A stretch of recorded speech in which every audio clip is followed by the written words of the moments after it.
transforma él aún peor. Es necesario comprender la labor que estamos realizando sobre nosotros mismos en la noche. Ante todo, se necesita, pues, hacer conciencia de lo que es el saber esotérico, gnóstico, iniciático, y lo que es la comprensión. Obviamente, solo del ser y del saber debidamente unificados surge la llamarada de la comprensión creadora. Tomamos, dijéramos, a una persona común y corriente, a una persona ignorante, para hacer de ella algo mejor. ¿Por dónde habríamos de comenzar? En primer punto de vista, hallaríamos que esa persona no sabe nada. En segundo punto, descubriríamos que el ser de esa persona no tiene ningún desarrollo íntimo. Entonces necesitamos ver el doble aspecto de cada uno si es que se quiere hacer una buena labor. Habríamos de comenzar por el ser. Pues esta persona estaría llena de ira, llena de odios, de rencores, de envidias, etcétera, etcétera. ¿Cómo haríamos para que esa persona fuera mejor? Se necesitaría mucha paciencia, ¿no? Habría que despertarle el anhelo de ser mejor. Solo después podría impartírsele el conocimiento gnóstico, la sabiduría, el saber. Así pues, ser y saber son diferentes. Alguien puede tener mucha sapiencia, puede saber, por ejemplo, fabricar automóviles, puede conocer la medicina, la jurisprudencia, o puede haber estudiado realmente en diversas escuelas de tipo pseudo-esotérico, pseudo-ocultista y poseer una gran erudición. Eso es saber. Pero podría suceder que esa persona tuviese una moral muy baja. Yo he conocido individuos afiliados a tales o cuales organizaciones de tipo pseudo-esotérico, pseudo-ocultista, con una ética o una moral, digamos, muy baja, demasiado baja. Así pues, ser y saber son distintos, completamente diferentes. Y esto es algo que nosotros debemos tratar de comprender cabalmente.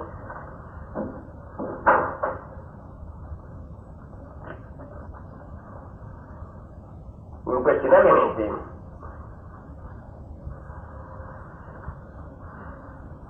lo más importante para nosotros, los gnósticos, es el ser. ¿De qué serviría poseer una gran erudición si no tenemos desarrollado el ser interno? Si poseemos, digamos, defectos horripilantes, de nada serviría eso, ¿verdad?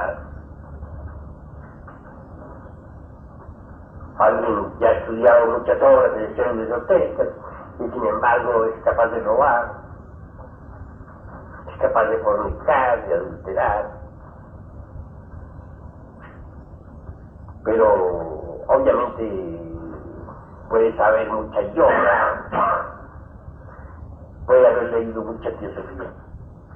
¿De qué sirve eso? Lo más importante es el ser. Ahora, ser y saber son muy relativos. Existen distintos grados de saber. Hay personas que pueden saber más, por ejemplo, en cuestión de medicina que otras. Hay técnicos que saben más en materia automovilística que otros. Hay astrónomos más eruditos que otros. Eso es muy relativo. En cuanto al ser, también es muy relativo. Hay distintos niveles del ser. Así pues también eso es relativo. Sin embargo, ser y saber, dice, son distintos.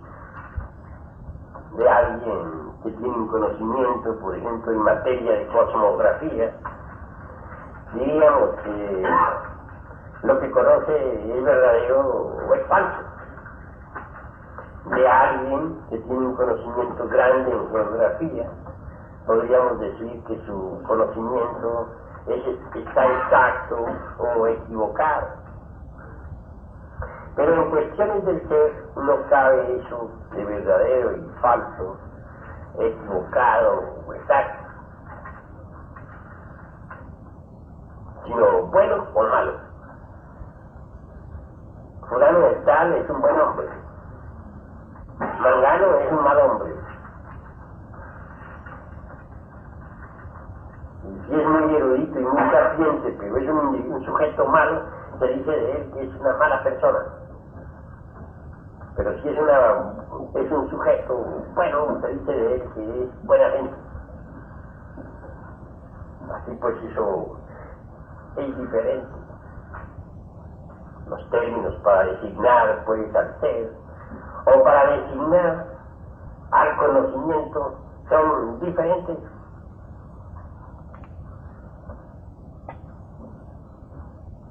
En la gnosis se necesita pues un equilibrio muy especial. Se necesita para entrar en estos estudios, en estos trabajos en que nosotros estamos, haber alcanzado el nivel aquel que se llama el buen dueño de casa. Resulta interesante en los evangelios esto del buen dueño de casa. Es algo que nos invita a la reflexión. Sabemos que el buen dueño de casa pues no podría convertirse en algo mejor si aspira o se anhela. Pero si no tiene anhelo espiritual ninguno, obviamente se convierte, digamos, en un fariseo, ya de involucionar en el tiempo, de manera que del buen dueño de casa puede salir un iniciado o un fariseo. En todo caso, para entrar en estos estudios esotéricos, gnósticos, se necesita haber llegado al nivel del buen dueño de casa. Un tipo lunático, por ejemplo, caprichoso, lunático, difícil, no es precisamente un elemento que pueda servir para estos estudios en que nosotros estamos. Un sujeto que no cumple con sus deberes de hogar, que es mal padre, mala esposa o mal esposo,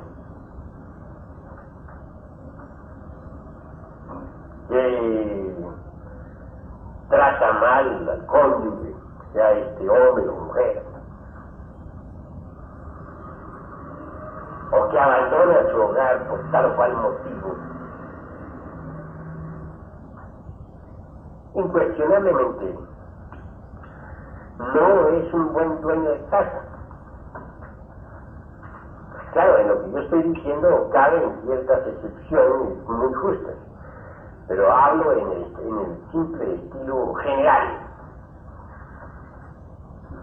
porque de nada serviría ser un buen dueño de casa si la mujer pues le es infiel, como se dice vulgarmente, ¿no? Si le pone sus buenos cuernos, ¿no? Alguien por ahí salió un chiste muy simpático que decía pues el matrimonio no es el cuerno de la abundancia, pero sí es la abundancia de cuernos. En todo eso, que aunque parezca chiste, hay mucho de cierto. De nada serviría pues que el hombre fuese muy fiel y la mujer le pone los cuernos, o viceversa, también. En todo caso, se necesita ser un buen dueño de casa, una persona decente, equilibrada, antes de poder entrar en el sendero de la noche. Yo conocí un sujeto XX, no importa quién, que estaba dedicado de lleno a esta clase de estudios esotéricos. Practicaba la meditación diariamente. Era vegetariano insoportable. De cuando en cuando se comía un pedacito de carne, como cosa rara.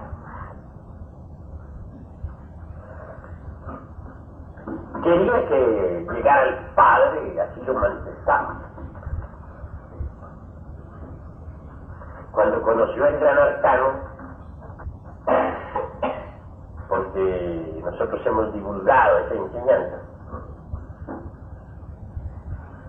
se interesó mucho por el tantrismo. Y si bien en principio practicó, pues, trabajó con su esposa sacerdotisa en la 9ª esfera, días después trabajaba con cuanta mujer se le atravesaba en el camino. Como no estoy citando nombres ni apellidos, obviamente no estoy murmurando de nadie, estoy mencionando la seña, pero no el tanto, y es lo importante. Lo que sí quiero continuar diciéndoles es que aquel buen hombre, de un fanatismo, si se quiere, extremo, era vegetariano. Sabía, no ignoraba que tenía que disolver los distintos elementos inhumanos que constituyen el ego, pero maltrataba a su esposa y a sus hijos. Estos sufrían lo indecible. Aquel buen hombre, pues era millonario, inmensamente rico. Mas, desafortunadamente, en la casa abundaba cierta miseria. La infeliz mujer no tenía ni siquiera dinero disponible ni como para vestir, pero él tenía deseo de llegar al paz. Practicaba, repito, el caja maituna con cuanta mujer se le atravesaba, pero era muy devoto, quería llegar al paz. Defendía el amor como base, todo lo que así será, pero azotaba a sus hijos horriblemente. Alguna ocasión compré yo 2 pajarillos.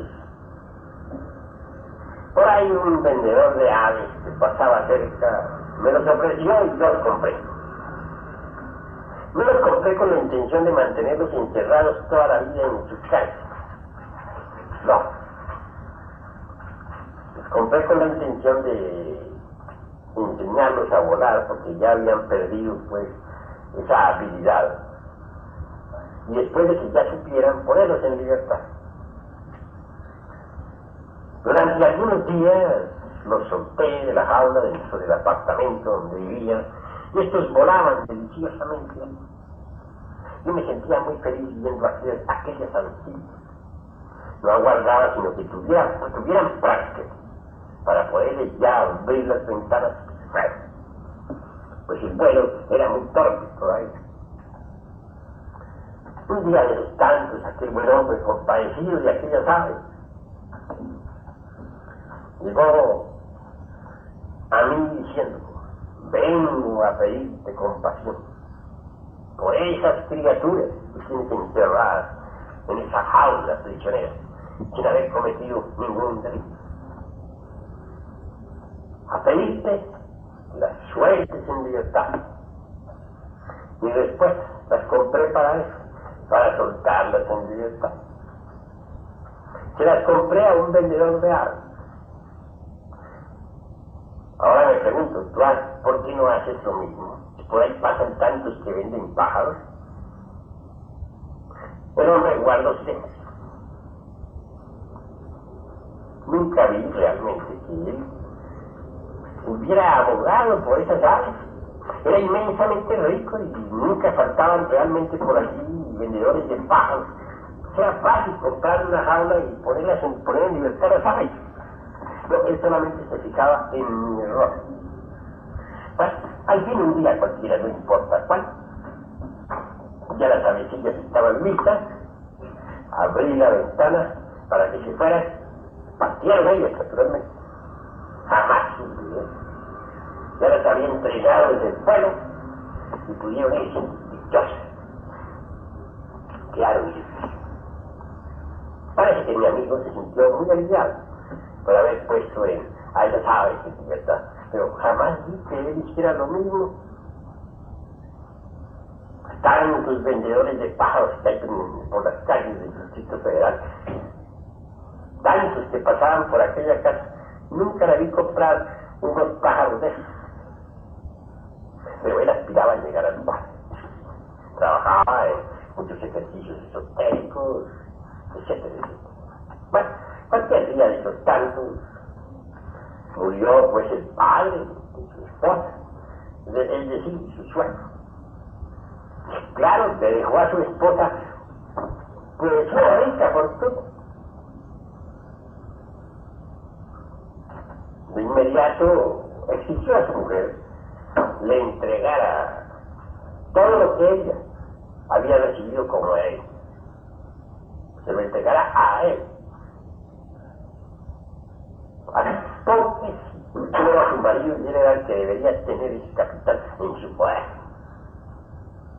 Algunas hermosas tierras, un rancho muy bello, etcétera, etcétera. Naturalmente, la pobre mujer reflexionó un poco. Pensó para sí: si este hombre es un ogro, ¿qué esperanza puedo tener en él? Si me quita lo que me ha dejado mi padre, entonces ¿qué haré el día que él me arroje de la casa con los pies? Y definitivamente resolvió ofrecerle tan solo una modesta suma, por ahí de unos 50,000 o 100,000 pesos, como nada más, como para tenerlo contento. Claro que por aquella época 50,000 o 100,000 pesos era algo terrible. Recuerden ustedes que hace unos cuantos años había un dicho que decía: no hay general que resista un cañonazo de 50,000 pesos. Es la verdad, ¿no? Bueno, el hombre se enfureció contra la infeliz mujer. Y claro, le exigió que firmara el divorcio. Como ella no quisiese divorciarse, entonces le dijo: bueno, si usted no se divorcia, entonces si no acepta el divorcio, pues vamos a tener que que ir ante, bueno, esos juzgados donde pelean en cuestión de litigios. No recuerdo ahorita su nombre. Tiene su nombre, ¿no? Sí. Tengo yo. Sus hijos, incuestionablemente, tuvieron que pasar muchos sufrimientos. Y al fin, la infeliz mujer se fue para su tierra. Lo entrevisté, pero era una actitud muy mística y nefasta. Solamente me hablaba de las cosas divinas, de la senda que él iba a recorrer, del amor que sentía por su padre que se entre él. Desafortunadamente, su hijita por un lado, sus hijitos por otro, su pobre mujer corría porque no le entregó la fortuna, pero él era un santo. Quería seguir por esa senda purísima que llega a la autorrealización íntima. Practicaba la meditación 3-4 horas diarias. Más eso sí, como siempre le presentaba, pero él seguía siendo un santo. Bueno, si he dicho esto, no he citado nombres ni apellidos, por eso no estoy murmurando. Si citara nombres y apellidos, estarían metiendo las patadas. Pero no estoy citando nombres y apellidos. Les repito, estoy haciendo el relato, mostrando las señas, pero no el santo. La cruda realidad de los hechos es que este hombre no era el buen dueño de casa. Cuando no se es el buen dueño de casa, claro, no se está preparado tampoco para meterse uno en la senda del filo de la navaja. Por ahí me lo encontré algún día de sus tardes. Me preguntó sobre el esoterismo, sobre la gnosis, sobre el ocultismo, sobre todas estas cosas. Me dije, pues hombre, ya se me olvidó, ya ni me acuerdo de estas cosas. Las conferencias que dictaba, eso era por allá otro tiempo, ya ni me acuerdo de eso. Ahora estoy dedicado a la política. En conclusión, pues sencillamente lo corté, como se dice crudamente, ¿no? Me comprendí que no era el buen dueño de casa y que por lo tanto no serviría jamás para estos estudios esotéricos. Si he hecho este relato es con el objeto de que ustedes comprendan que el basamento pues, de estos estudios empieza por haber alcanzado el nivel del buen dueño de casa. Buen esposo, buen padre, buen hermano, buen amigo. El hombre que ve por su hogar, la mujer que ve por el suyo, en fin. Y si no es casada la mujer, pues bueno, será la buena hija, será la buena hermana, la mujer de hogar. Si es un hombre y no es casado, será por lo menos el buen hombre que ve por los suyos o por sus familiares, y si no los tiene, pues entonces cumplirá con los deberes que existen para con toda la humanidad en general. Pero en general, si uno no ha alcanzado el nivel del buen dueño de casa, no sirve para esto. Tiene que ser una persona decente, que no sea lunática, una persona equilibrada, etc. Ahora bien, obviamente que hay algo también muy interesante, eso que se llama el centro magnético. Algunas personas poseen ese centro magnético, otras personas no lo poseen. Por lo común, cuando uno siente atracción por estos estudios, es porque tiene el centro magnético establecido en su sitio. Si no, no sentiría atracción ninguna. Recuerdo cómo nació en mí la atracción por estos estudios. Claro, yo cambié de cuerpo, les digo a ustedes sinceramente, a voluntad. Yo me metí en este cuerpo a voluntad. Dejé el pasado cuerpo a voluntad y me tomé este a voluntad. Pero sentí en mi presente existencia esa punzada, como se dice, por los estudios esotéricos, gnósticos, cuando todavía era un niño por ahí de unos 8 años. fui al campo y en contacto con la gran naturaleza, contemplando un amanecer, sentí una corazonada terrible, me llevó a doler el corazón, el anhelo por las cosas divinas, y me vi a mí mismo completo en esos instantes. Al leer un libro sagrado, sienten el anhelo de saber algo más, y por un instante parece que se vieran así, tienen ese centro de conciencia. Si ustedes alguna vez han sentido esa punzada, sabrán lo que yo les estoy diciendo. De manera que es muy importante eso de tener un centro de gravedad, un centro, dijéramos, magnético formado. Porque debido a eso viene uno a esta clase de estudios. Sí, mis queridos hermanos, que lo que nosotros queremos es, ante todo, llegar a la unidad de la vida libre en su movimiento. Desgraciadamente, dentro de cada uno de nosotros, dentro de cada persona, hay muchas personas. No gozamos de una verdadera individualidad sagrada, pero en ciertos momentos de supremo dolor, sentimos que en el fondo tenemos una individualidad sagrada. Desgraciadamente, les digo, somos muchos, es decir, cada uno de nosotros es mucha gente, es legión. Bueno, lo que queremos es alcanzar la unidad de la vida, integrarnos, convertirnos en individuos sagrados. Y eso es posible trabajando sobre nosotros mismos, eliminando nuestros propios errores psicológicos. Si lo logramos, nos convertimos en individuos sagrados. La diferencia entre persona y persona está en los distintos niveles del ser. Cuanto más cerca esté de la individualidad sagrada, pues está naturalmente más exaltado. Cuanto más lejos se encuentre uno de su propia individualidad sagrada, pues posee un nivel del ser más bajo. El conocimiento que aquí en esta sala, en este templo, estamos impartiendo a los hermanos, estoy seguro de que no será asimilado por todos en forma absolutamente igual. Cada cual lo asimilará de acuerdo con el nivel del ser en que se encuentra. Unos lo comprenderán más, otros menos.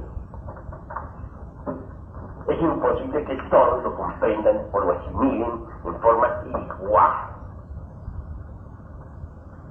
Así pueden, mis queridos hermanos, como quiera que el tiempo nos apremie, que es el peor verdugo que tenemos, concluiremos diciendo que solamente uniendo el ser y el saber se llega a la comprensión verdadera.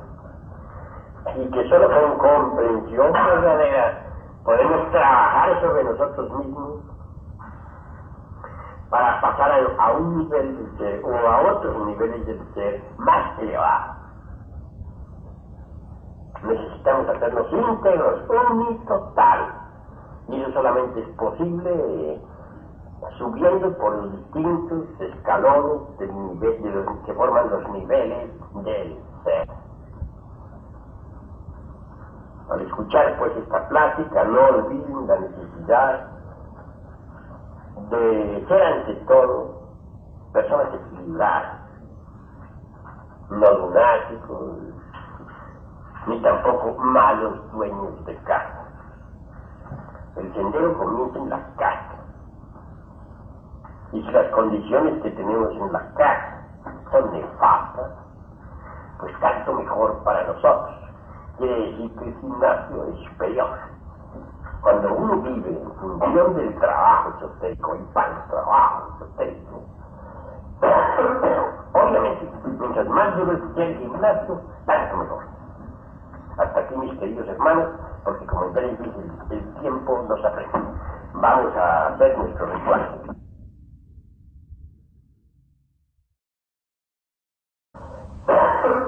Obviamente, luego el que el gimnasio, tanto mejor. Hasta aquí, mis queridos hermanos, porque como veréis, el tiempo nos apremia. Vamos a ver nuestro ritual.